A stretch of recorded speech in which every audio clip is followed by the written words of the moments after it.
Friends and enemies, welcome to the Forensic Focus podcast. Today we have three guests and no Desi.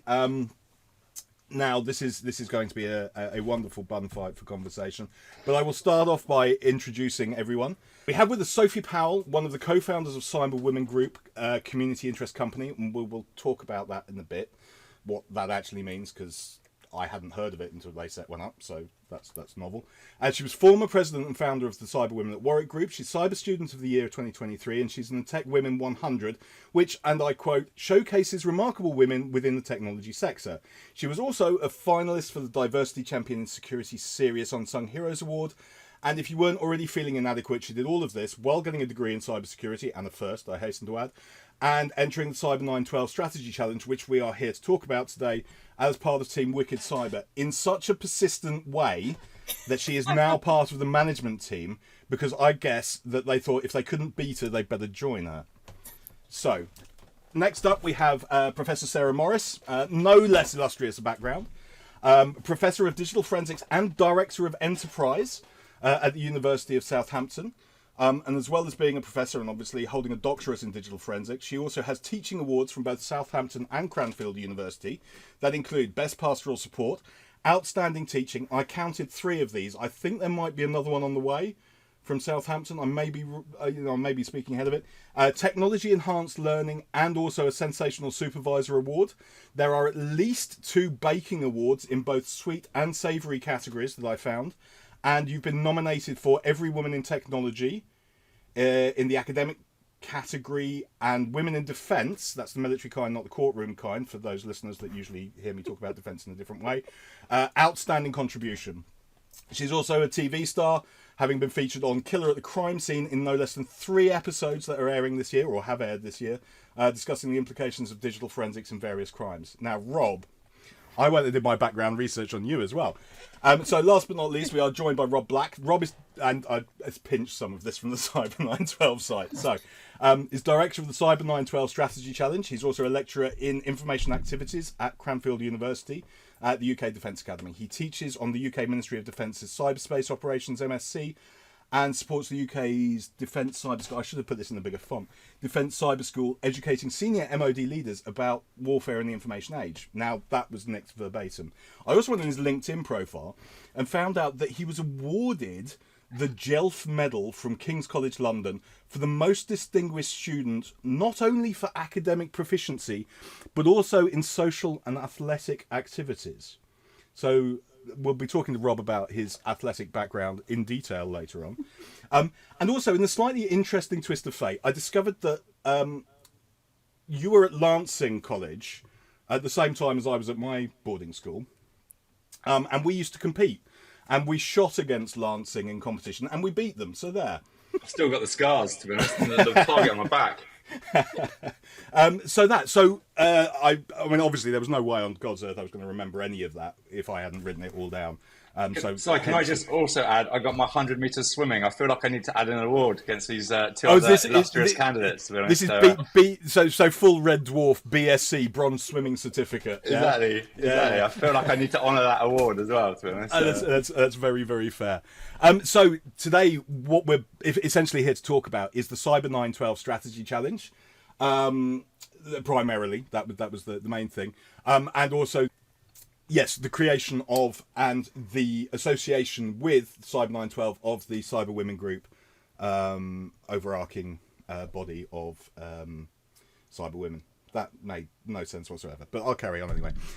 So what we have here is Rob Black, who is an organiser of Cyber 912, Sophie, who has been both a seasoned competitor and is now part of the organisation team. And Sarah and I have both coached teams. I coached Sarah's. I coached Sophie's. I coached Sarah's a little bit while they were there, but it's been a long day.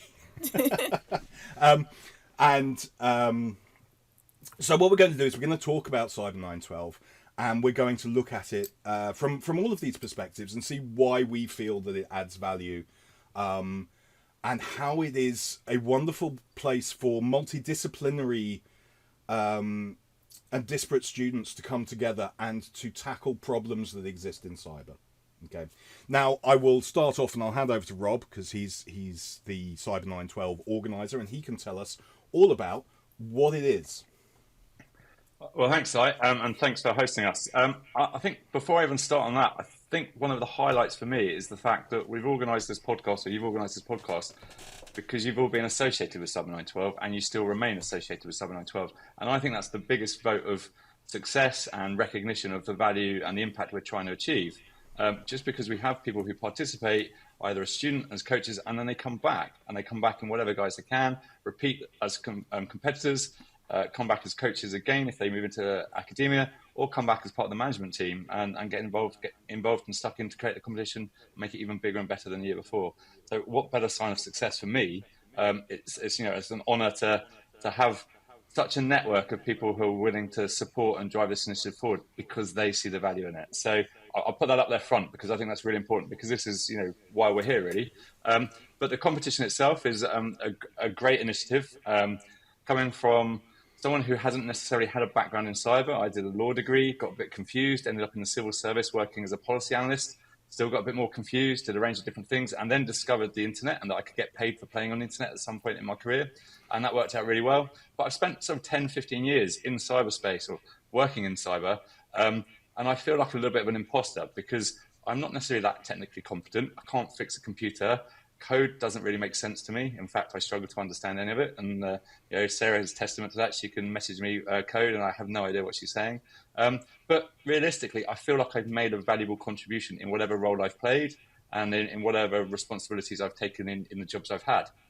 And that is mainly because we look at cyber geostrategic or grand strategic or organizational strategic perspective and think about the so what's of the technological impacts of cyber rather than just necessarily the technical aspects of the attack. So the competition is basically an opportunity for students to experience in a safe environment, a competition environment, dealing with and advising senior government decision makers at the time of a cyber crisis that's affecting the UK. So here we get them to role play the roles of advisors and they have to give a briefing to seniors in government, who we use as volunteers from industry and government, to give them that advice and guidance as if the attack were happening for real. And it's a real opportunity for the students to experience what it's like when the rubber hits the road. They might be studying cyber, they might be studying other degrees, but they've come along, they've analysed the scenario, and now they're having to give a briefing on it based on their recommendations and their proposed courses of action. And that's quite a unique opportunity for the students. They don't often get to test it at the university courses, but it's great for the lecturers, and I hope, as coaches, you'll agree with me, to really add some reality and bring to life some of the topics you've been touching on and thinking about in the classroom. You're now allowing the students to pick it up and play with it in a slightly more competitive environment against other students. And that peer-enabled learning experience in a safe experimental learning capacity is a really good way for them to test, develop their human-centric skills. So all those complementary skills that we hear are so missing in cyber. The only thing that's missing more is the technical skills, but just shortly behind that are these complementary skills. But too often, most of the initiatives in cyberspace, I would argue, are focused solely on the technological aspects, understanding the technical issues, rather than necessarily thinking about how do you understand technical data? How do you comprehend the so what's? How do you think about the implications? What other key stakeholders need to be involved and engaged? What happens if you take this technical solution and apply it? That might be the solution for the technical attack, but it could lead to the collapse of society or the collapse of certain aspects of the population. So you might not want to implement that, even though that's the ideal technical solution. So the students have to think through, be creative and think around these issues. And then they get experience of briefing these in a short, concise way to decision makers. And they get to have that experience of what it's like to face tough questionings, what it's like to try and explain complex information in a short space of time. So that was in essence the competition aspect of the Cyber 912. And then alongside that, we spend the 2 days in the finals allowing students to network with, meet with, be inspired by and be mentored by people who have walked the walk in cyber and in a variety of different ways. And what we want to do is allow these students the opportunity to connect with, learn from, even ask those silly questions that they're frightened to ask anyone else because they've not had that experience, they've not had that opportunity. But here they are for 2 days, sitting with amongst some great people, some great experiences, and they can find out what a career looks like in cyber. They can meet with organizations that are interested in recruiting you, and before you know it, you've built that first connection, you've built that first ladder onto the early career path. And it's great to see mentors in industry and in government connecting with students, helping them think about their career, seeing them change their career direction, moving into cyber roles or moving into different types of cyber roles as a result of this competition. And that, for me, is the real reward to it, to be honest. I'll shut up there because I've been talking for way too long already. No, don't worry, I am every bit as guilty of that. And yeah, I think I'm going to let Sarah and Sophie talk in a minute, but I think that there's a wonderful quote that sort of says, in theory and practice are the same. In practice, they really aren't, and that's the wonderful thing about letting people loose on real scenarios, is that everything that we spend years and years teaching, we then drop them in the shit and let them try and figure it out for themselves. And the pressure. I'm going to say one thing you didn't mention is it is a very pressured environment. It's hard to simulate what an incident response is like unless you're keeping somebody up 24 hours a day.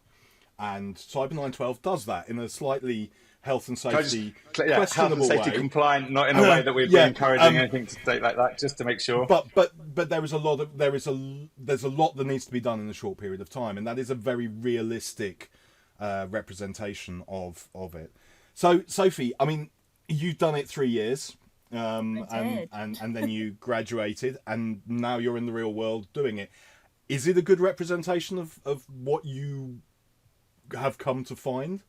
I think definitely yes. So especially when you're in university, they're never going to ever set you an assignment that's respond to an incident in that scenario, use your skills to test, put your skills to test. And in a team situation as well, you've got to work with people with different strengths, different skills, different ideas, collaborate all of that into something you're happy with and present it. It really pulls in a lot of your different university disciplines and puts them on show very quickly as to your strengths and weaknesses. So generally, I always say it's one of the best experiences of my university time, because I feel I came out of it learning a lot. And every year I went into it, I learned more about myself as a person and myself professionally as well, and where my strengths were, maybe where I needed to work on for the year. So definitely, yes. No, that's fantastic. And Sarah, you've mentored. Actually, how many times have you done it now? Just the once. Oh, it's just the once. So your team last year was a multidisciplinary team, wasn't it? So you had some computer science students, and you had they were all techie. No, they were all computer science. Yeah, they were all computer science. We didn't judge them. Don't worry about that side. We didn't judge them. We still let them play. Yeah. No, and I think it's fascinating actually the way that it came around was that. Wicked Cyber, and yes, we were brilliant, and we, unquestionably the best team. Mr. Bideside came in a close second. Sarah will disagree, and to be fair, they got further than we did in the last year, so I really can't say too much. But we were very dedicated computer science, cyber security people. But some of the other teams that were turning up were very, very disparate skill sets. I mean, I remember there was somebody who was doing an anthropology degree in there somewhere. I mean, Sarah, did you feel that we were perhaps a little on the back foot by having only computer science or only cyber students? I mean, last year the Mr. Biteside team, they were fabulous, and I love them to bits. But yeah, I think there were parts of it that were definitely a little bit more challenging for them coming from that background. That's why this year we've opened it up, and we've done a lot more talking with the other departments. So this year we're hoping for 2 teams, and yeah, they're going to be a bit more mixed up, which should be interesting. Yeah. Sorry, can I just jump in? Sorry, I guess separate to the competitive element of the competition, we've got 2 real goals as I see them. One is to work with providing opportunities for those students who are doing cybersecurity degrees, to allow them to see that if they lift their heads up to the strategic issues and the policy issues, they can do other things in cyber governance, risk, etc. And we've had some great feedback from students who hadn't really thought about that aspect of a cybersecurity career because they were deep in technology degrees. And then they've been enlightened, for want of a better word, and chosen a career path that way. So that is a real win for us. So it's not that we're trying to dissuade technical students to do technical career paths at all. It's just to show them the breadth. But that's the other area that I think is really interesting. We try and illuminate the potential exciting opportunities that you can have in cyber, even if you don't come from a cyber degree. So we've had, again, a breadth of students from politics, geography, philosophy, arts, law, who've come in, experienced the challenge of the competition and gone, you know what, this cyber is really interesting. This is a career path I could do. I can see me having an interesting career. I can use the critical thinking skills that I'm doing in my degree in history, and I can apply it here, processing large amounts of data, triaging that, understanding what's going on, reporting that back to others. That's as equally valuable in my history degree as it is in a technical degree. So for us to illuminate other disciplines that they could have a career in cyber or an opportunity in cyber and they can enjoy it, that's our other goal as well, to really enable those opportunities that they don't otherwise see. Because when you're in geography or history, you don't naturally think there's a cyber competition, because too often you see it as a capture the flag or a hack the box competition or something like that, and you get frightened by the technology. So we try and have a healthy balance, and we do find that most of the teams who are very successful are those multidisciplinary teams that can walk the walk technically but can walk the walk sort of strategically as well. And that is designing the cybersecurity leader of the future. That's what organizations are going to need. People who can communicate at board level with non-technical specialists, but also people who can work with the technical specialists and deliver the objectives they need for the business or the organization. I think there's an answer for that really as a student as well. I don't know how you feel about it, Si, watching us over the 3 years. But in our first year, we sat there and we saw the scenario and we were like, the only thing that's going to fix this is tanks on the streets. We need to get all the military. I was wondering if we were going to get that in. Of course we could not. We need to put tanks on the streets, and we need to pull out all the... And we presented it and the judges were like, wow, that's intense. We were like, yeah, we've got to fix this, we've got to sort it.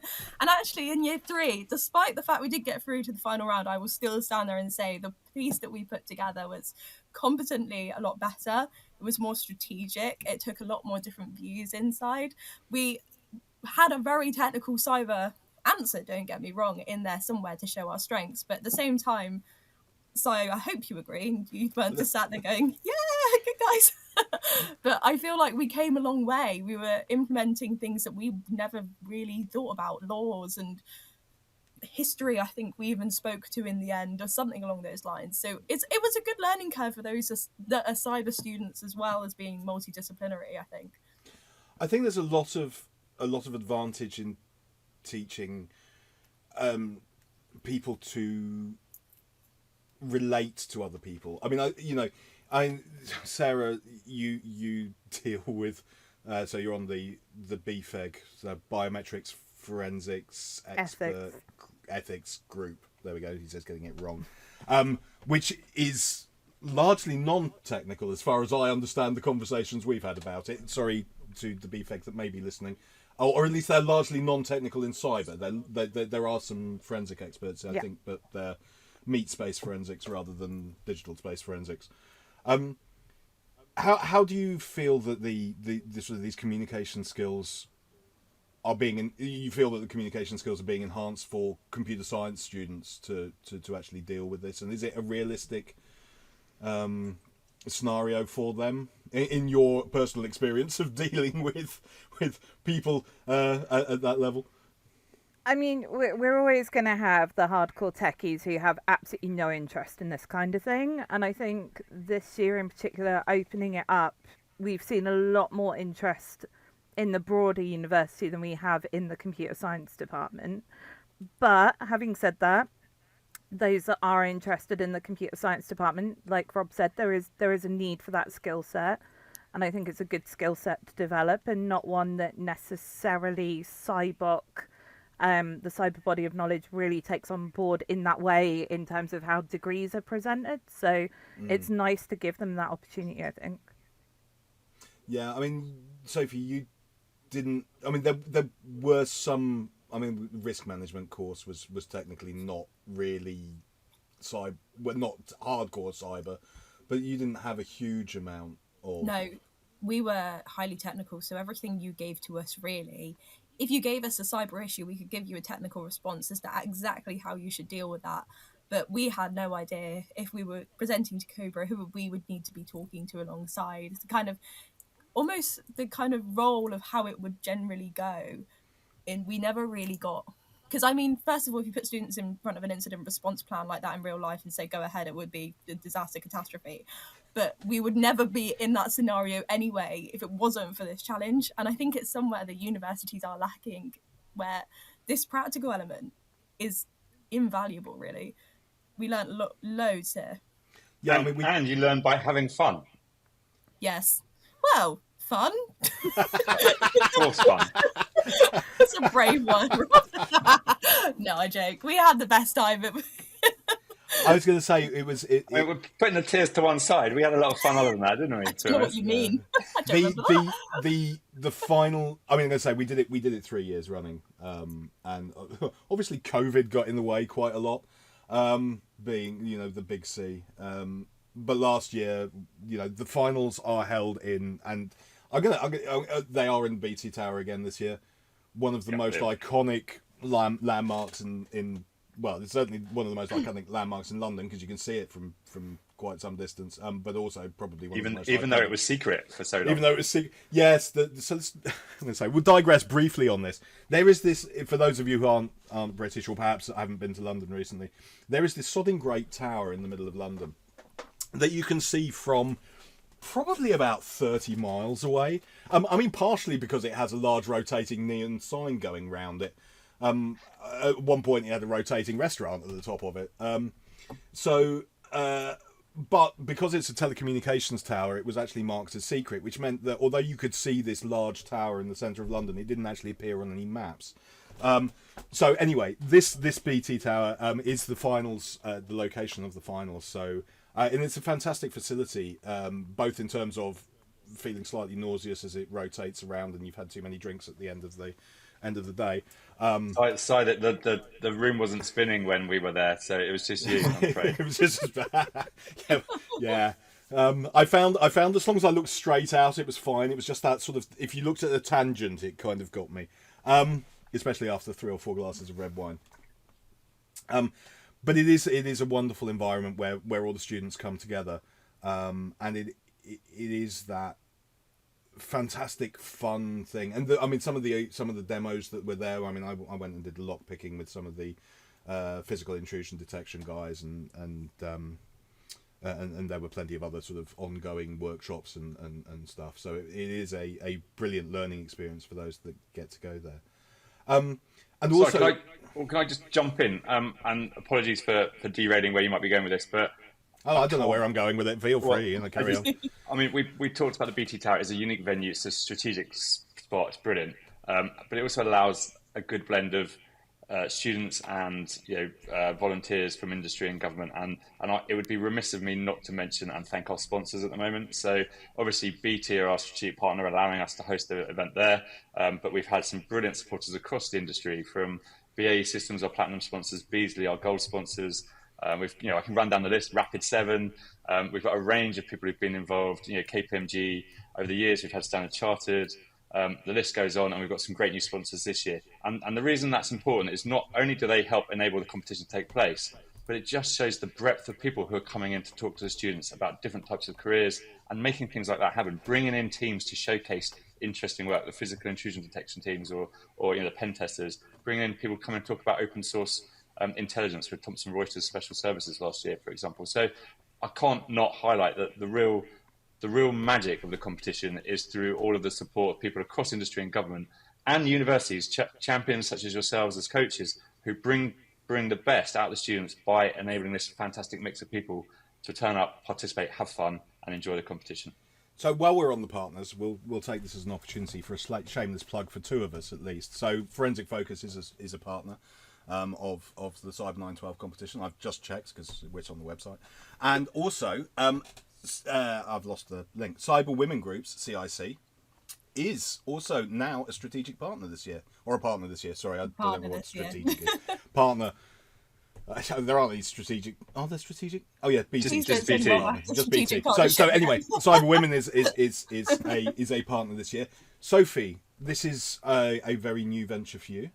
It is. Do you want to talk about it? Because it's brilliant. Of course, I would love to. So Cyber 912 are actually our first partner. And what a fitting person it would be, because I think Jenny and I dedicated half of our university lives to the Cyber 9 Challenge emotionally. Willingly, and with full consent in a positive way, just clarifying. Sounding like homework now. No, we loved it. So CyberWomen Groups is a very new venture for us. Essentially, what we discovered within university is there is a lot of groups out there for women in cyber when you hit the industry.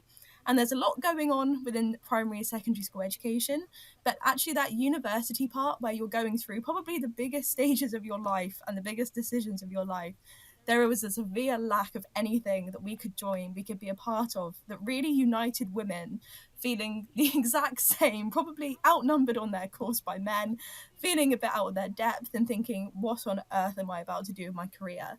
So along our journey, Jenny and I met so many amazing women, including the ones in Mr. Biteside who were absolutely brilliant. And we had great chats, great conversations, and there were so many good things going on in the background that just weren't getting the recognition they deserved. There was so much happening and so many little things that were communities that were being created, but they had nowhere to be online. They had no brand, no support, no guidance really. So at 21 years of age, Jenny and I co-founded a CyberWomen Groups C.I.C. So it's a community interest company, because for anyone who knows anything about a charity, they're very difficult to set up, especially at 21, and especially with not the manpower. So essentially what this means, it gives us the way to run a business, to be official, but all our profits have to go to a community-based interest. So every time we have money going out, at any point the government can say, and how is that benefiting the community? Why have you sent it there? So all of our profits, we're essentially a non-profit, they all go to all of our branches. And we have set up through, so we have Warwick as our initial founding branch, and we also have Coventry and UE currently active. And as of tomorrow at noon, and I'm assuming, sorry, we're not going to edit this and send it out before then. Oh, yeah, no chance of it going out before noon. So you can say this, and this will be old news by the time this eventually goes out. But I'm fascinated. You trailed this at your conference not long ago. Yes. And I've been dying to know. So the fact that I get to know before everybody else does actually make my day. Yeah, it's University of Portsmouth. Oh, brilliant. Who are coming on board with us. I feel that's particularly pertinent in this conversation with some representatives from Southampton sitting here as well. So get your act together, Southampton, is what I'm going to say. Yeah. I'm sure it will come around in the near future. I mean, Sarah has definitely championed. I know that Sarah has been involved in a number of women in tech things at Southampton already, and therefore I think it's possibly a reasonably foregone conclusion that sooner or later this will turn up. I mean, Sarah, how would you? You've done a computer science degree, and you've taught IT, you've done a PhD. How? I mean, obviously, you didn't have a CyberWomen group to work with. I did not. No. Is this something that you? I mean, I know the answer to this question already, so I'm going to ask it anyway. But is this something that you would have liked to have had at your disposal? I mean, definitely. For most of my degree, was the only woman in the room, and as Sophie said, that gets lonely. That can be hard. It can add additional pressure and confusion and lead to you being missed out. I think it's a great idea. At Southampton, so we've gone a slightly different route at the moment, in, I guess, preparation for joining up with Sophie. So we've done a more cyber across the university group for staff and students as a starting point, but more to bring together everyone in all the different schools, regardless of rank, that's interested in cyber as a starting point. And only because it's a lot of paperwork for us to form a student group. So that's kind of for the next academic year. So something that we will be looking to talk to Sophie about getting on board with. But I mean, that's great news for me. If you just said no, then I'd have been a bit worried. But so I mean, what you're seeing at Southampton, and again by extension, so am I, is that actually interdisciplinary is actually really popular. We're currently working with, medical devices. I know we've certainly work obviously within our own department to a certain degree within. Dennis is who I'm thinking of. Electronics and computing. Yeah, Dennis is a legend. Yeah, Dennis is a legend. And the certainly you're reaching out, and everybody is very keen to be part of stuff. And Southampton being a enterprise university of which you are a director, means that these things aren't actually only restricted to academic type people within, but actually it's the idea is to generate real world products, which again, this is what a lot of academia is missing out on, is we have these wonderful theoretical things, but are we actually necessarily adding real value to the real world? And the idea to produce as much value as possible from a university is definitely an exciting thing. Yeah, I think every university coming up, especially the ones we work with now, they're very individual and they're got different aims. And I mean, all our branches are completely different in what they want to achieve with their time. We've got Warwick, who are very based on education, getting into schools. We've got Coventry, who are completely on the side of CTF. They're setting up and running their own CTF. And they were like, can we do that? I was like, yeah, if you can. And I think within the space of 2 weeks, they had it set up, gone, and were like, can we advertise now? And I was like, oh, okay, that was fast. And I mean, Portsmouth and UE as well are still very much in the process of kind of getting used to us, but there's so many different people doing so many cool individual things. It's just great to see across all the different universities, no matter who you're part of, whether that be us, WeSys, what Southampton are doing. It's just great to see generally in the community what great things are going on. Now, I'm going to cut you off, so shut up. I'm going to be a slightly controversial interviewer for a change. So one of the things you said earlier was that you felt that there was enough, or it's not that there was enough, but that there was cyber for women in secondary education, and then it was the community groups afterwards. But you're saying that you're going and doing a lot of outreach stuff, and I know Sarah's doing a lot of outreach stuff. Do you think that there is enough outreach stuff for women in... No. Absolutely not. I think you just got cut off, to be honest. No, that's fine. No, so when I say in terms of there's stuff going on for secondary schools, there's not enough outreach. I think that's a very prominent thing, that simply there are schools still not getting cyber awareness training that I know of. They're not covering any element of cyber within their curriculum, and they're watching GCSE computer science numbers drop and they're wondering why. And it's because they're not part of things like Cyber First have to offer, or not part of the schemes, and not taking on STEM ambassadors who are offering their time out there. And it's something that really needs to be worked on, and we are partnering with STEM ambassadors to make a change there, hopefully in the coming future. But I think I meant more of the fact that they have STEM ambassadors as a company that they can use, if you like, but they're possibly maybe not interacting with them as much as they should. Universities are more likely to take on people in industry than maybe volunteers on that side. So we felt there was a community missing in the university that was a little bit more adult-like, a little bit more career-driven, getting together, chatting. That's the kind of more thing I meant, if you know what I mean. Yeah, no, that's fair enough. Perfect. And Sarah, the outreach that Southampton and you've done in the past and you're looking at, how do you feel that that's being taken by? I mean, I was desperately trying to remember some quotes I've heard from you or where I read them, but I know that you have gone into schools and that girls have definitely been inspired. And I'm going to read a quote actually in a minute for Sophie, which she's already seen, but I'm going to read it for her again. But you have inspired girls, and they actually do definitely feel better for seeing genuine role models being able to come and talk to them. I seem to recall something about capes relatively recently, unless I'm very much mistaken. Would you say it, because I can't remember the exact quote and I don't want to get it wrong.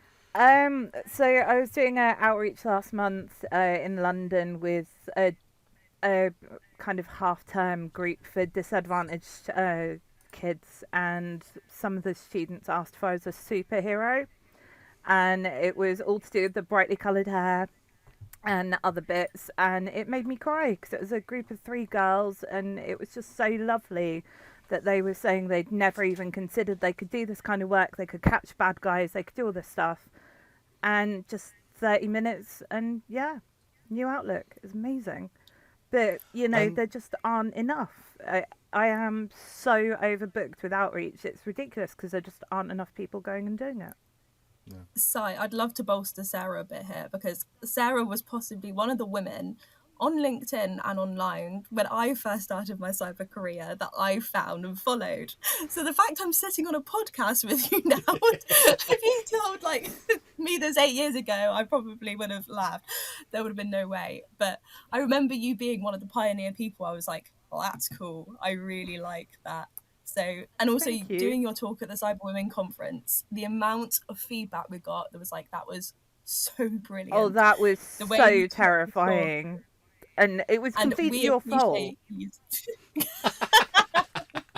You know what? It was one of the best talks we've ever held by a mile because it was so raw, it was so true.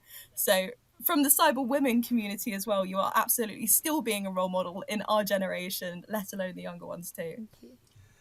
And I feel like we need a group hug, although I well, don't feel absolutely, like I'm... absolutely. I mean, I'm gonna, we'll throw it for Sarah as well. I mean, I love you too, Si. I love you as well, Rob. But Sarah is hugely inspirational. I mean, she's absolutely brilliant at what she does, and actually, Rob was saying this before you were on, how you are actually, a world-leading expert in things, and this is, something that you are absolutely incredible for. But I'm going to just say on the interdisciplinary front. So I took my daughter to the last conference. Sophie met her, but she's not in. She's grown up with cyber all around her because she can't avoid it, and she wants to keep eating, so she's not allowed to say anything negative about it. But I have singularly failed to bring up any children who will follow in my footsteps. I have a lawyer, I have a town planner, and my youngest wants to do something far more social and anthropological type stuff. But I brought her along, and this is she actually wrote this up on Forensic Focus, and we'll put a link in. She wrote up the whole conference. She's doing English A level. She writes better than I do. So, but the final sort of paragraph of this was that she wrote, "The conference was intimate and informative, and I fully recommend attending the next one. Having grown up as a girl interested in STEM, I participated in competitions with predominantly male competitors and judges, as well as talks and workshops that were almost exclusively run by older males.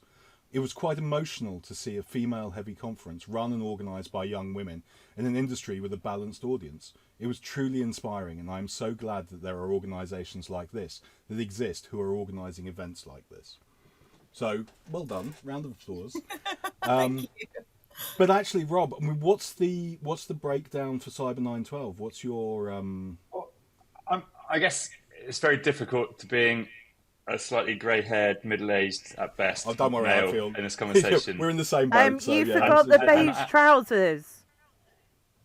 They're actually orange today. Does that count? I'm not sure that's better, Rob. I'll be honest with you. But so I'm in a difficult position because I'm exactly that person that your daughter wrote about. Yeah. And it's a bit challenging because I know I'm the problem. And that doesn't feel good. But as an ally and as an enabler, I think there is so much we can do. And I'm not criticizing your daughter's comments. The challenge for us is how do we recognize that and empower? And one of the reasons we've selected CyberWomen as one of our partners is because they provide a platform to engage people who wouldn't otherwise been engaged with us. And we can encourage and inspire by doing what we're doing. We are very conscious of our accessibility and our diversity efforts. And we're not perfect. I'm not claiming to be perfect at all. But what we do try and ensure is that there are people and individuals from across the spectrum participating to be role models and mentors. And I think that is a huge first step.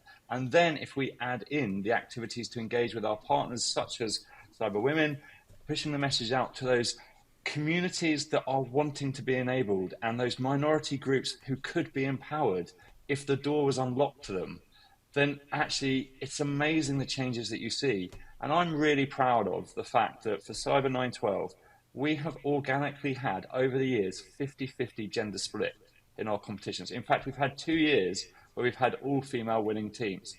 That is unheard of in a cybersecurity competition. But what that is about isn't about positive discrimination in a negative way.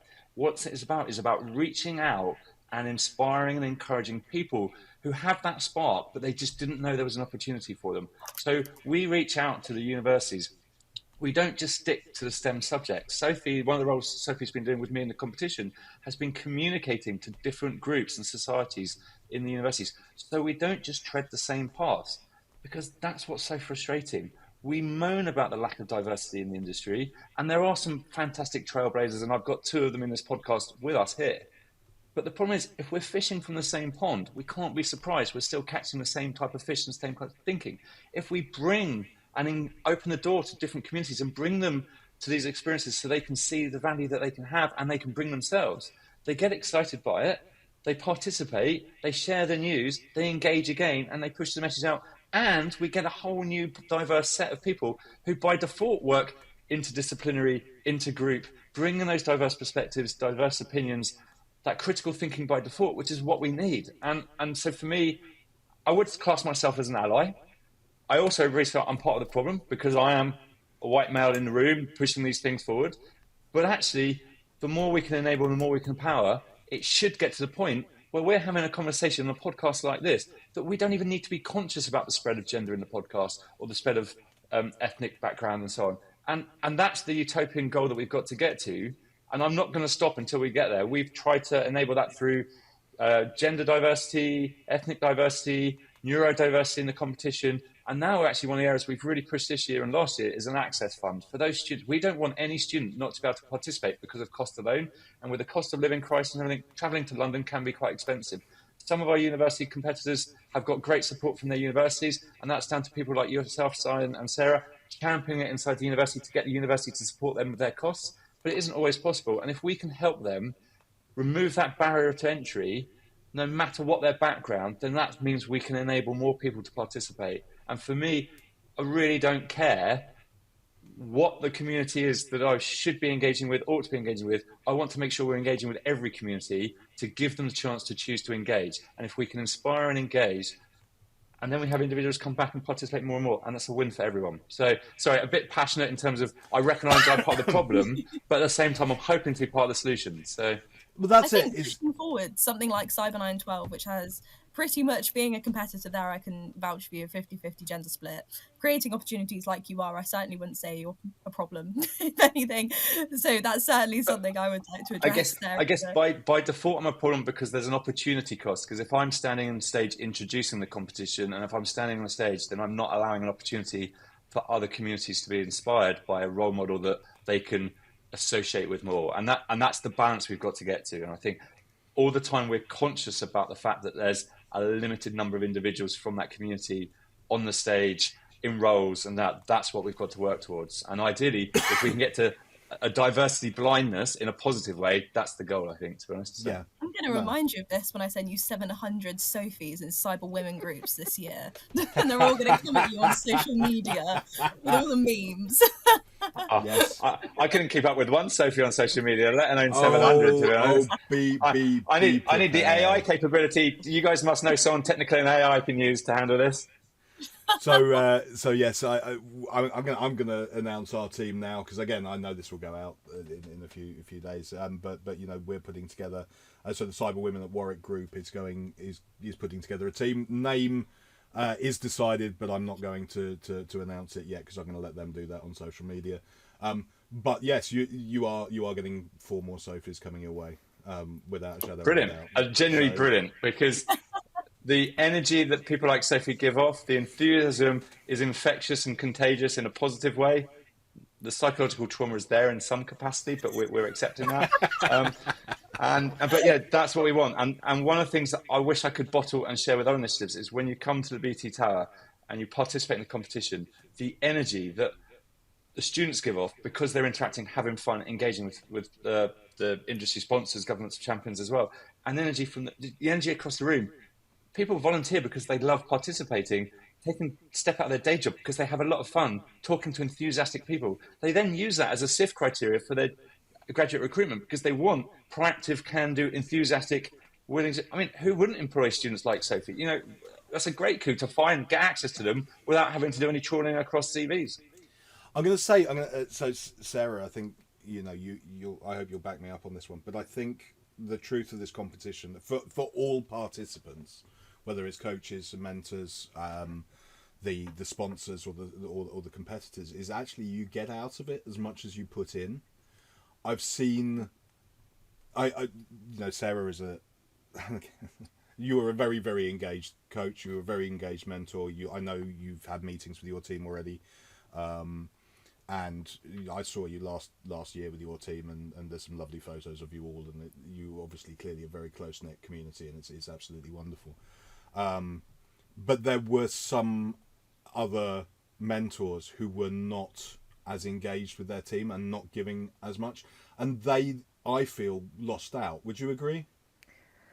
Yeah, I think it's completely, if you're going there, you're there to support the students, and I do it because I love the students, and they were wonderful, even at 2:00 in the morning, when they were very stressed, and I was just bringing in bags of snacks. But yeah, lovely guys. Yeah. Sophie, I mean, you saw other teams. There were one or two that perhaps didn't put their all into it. Do you feel that they didn't get as much out of it as you did? I mean, you put everything into it. I mean, everything into Blood, it. guts, and tears. Yeah. Yeah. I think it's one of those types of competitions that you can't go in and think, yeah, I'll kind of do this for half a day and I'll enter and I'll kind of think about starting it like the day before. It's an opportunity, and if you don't grab it, you don't get as much out of it. I mean, generally, Wicked Cyber, we were friends anyway. I think we found you in first year when we were just little freshers, and you came with us the whole way. So by year 3, we were a very connected team. We knew each other well, and you could see the teams that maybe not even didn't know each other well, just maybe wasn't for them, maybe hadn't quite realised the extent of the competition. And it's a shame because it offers so much, and there is so much to be learned there and experienced there, and you have your soul ripped out there. Not joking. But, That's a T-shirt we need. Cyber 912, ripping your soul out every day. So, I mean, in which case, this is we are, and I mean, I could talk to you guys forever. I genuinely could. It's absolutely wonderful. But we generally cull the podcast at about an hour. We can't leave it on that last quote, otherwise I'm in trouble. No. So I'll save you. I'll save you, Rob. By the time this goes out, it will be unlikely that competitors will be able to participate this year if they've not heard of it before. December the 15th is the deadline, so that's where we've got student teams to apply. So I don't know what timescales we might be releasing this, but that's not putting you under pressure, just clarifying for students. I'm just going to say, I can't release it until after midday tomorrow, minimum, because Sophie needs to get her announcement out first. So this will go. We'll try and get it out in enough time that there'll be 2 weeks left. It will be tight for you, but you should be able to do something with about 2 weeks. And the application process isn't that arduous. So actually, there's a few questions we ask you to fill in, 500-word answers. The key thing for me would be think about who your team should be. You have to have a coach from a university. So work with your your lecturer community to find out who would be willing to take that role. And as Cy and Sarah have highlighted, being a coach, you can have engaged coaches, you can have slightly less engaged coaches. People are busy, understand that, but work with your coach in a way to work out the relationship you want as well. And then you can start it being a learning opportunity from the moment you form as a team, rather than just when you arrive at the final, as it were. Yeah. Sophie, what's your advice for teams wanting to get and do this? What would your starting recommendation be? Absolutely do it, without a shadow of a doubt. I think, jokes aside, I will always stand and say it was easily one of the best things that I ever did in university. Hence, I've come back for more this year. So I think mainly one of the pieces of advice I would give is choose your team wisely, choose your coach wisely, and if you're going to do it, give it your all, because you can walk out of there and brimming with opportunities, new career paths even, things to think about, and act on those too, because the Cyber 912 team stay active throughout the year. So if you've made a connection, reach out to them. We'll still be here to chat and foster those connections throughout the year too. So do it. So Sarah, what do you wish I'd told you last year before you started this? I guess ask for money from the uni pretty early on, because that process takes forever, and book a hotel in London pretty quick. Yeah. I had my room, so last year my room was confirmed by the university what was it? It was about an hour before I got It was the hour before off you the actually train. got there. Not got on the train, got off the train in London. I was fighting for about 3 days straight on email to get you that. Yeah. So yes, get your money sorted out up front. But isn't that interesting? And I know we talked about the Access Fund, and I'm not trying to derail this. I know we're going to wrap up soon. Yeah, but isn't that absolutely. interesting? Yeah, we've talked about diversity, we've talked about championing, inspiring that. The biggest headache we've all talked about is the admin process to allow this to happen. Once people have said, yes, let's make this happen, that's where we've got to be better at, to be honest. That's why the Access Fund for me is really important. And I don't care if it's males, females, white, British, Asian people. I don't care. If you need to access this competition and you're struggling, that's what we can enable with. And that's what we should be enabling, because that's the worst statistic, I think, out of anything, is that we've got people who are willing and interested to do it, and computer says no, or system says no, or process says no. That's what we need to remove. Yeah, absolutely. Couldn't agree more. Well, thank you so much for coming on. I mean, is there any... I mean, Rob, you want to say something. I know this without a shadow of a doubt. So let's open the floor to Rob, give him a chance, and then we'll go to everybody else to wrap up. I was just going to say, it's great to have some fantastic co-speakers on this this podcast. And the reason I say that is because I think we are highlighting the value of the competition in a variety of different ways that we can participate and engage. And I really do hope people just take the opportunity and give it a go. I'm really proud of what the team have developed over here and the competition, but I'm actually really proud of the participants and the people who give up their time to support that, whether they be in industry, government, or in universities as lecturers, to make it as successful and as enjoyable for all. It's a really good thing to be involved in, and I hope the people who do participate and get involved have the same experience that people like Sophie have. That's what our goal is. Brilliant. Sarah, your wrap-up comments for the day? Just that it's about more than, I guess, the competition itself, the workshops, the networking, the whole experience is amazing. So if you get the chance, go for it. Brilliant. Sophie?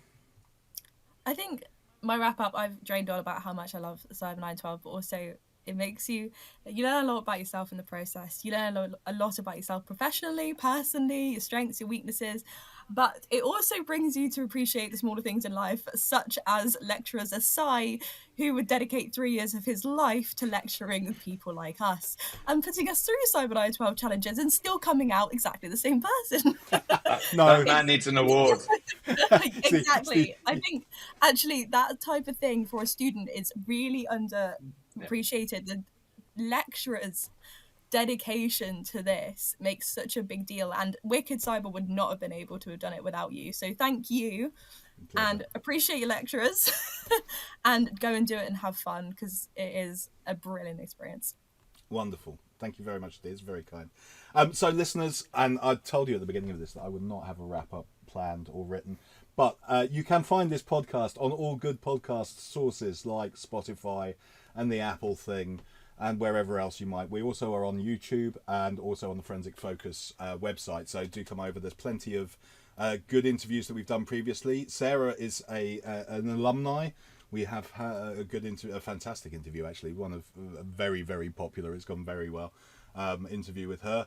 I honestly hope that we will have both Rob and Sophie back on various topics in future. Sophie, again, like you, Rob, I don't think Sophie will let me get away with that without getting a cyber in women in cyber publicity going at every available opportunity. I'm so glad we established that now.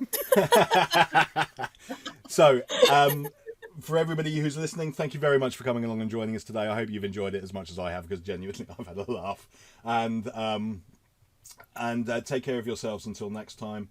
I will stop the recording now, and we will talk to you all later. Bye.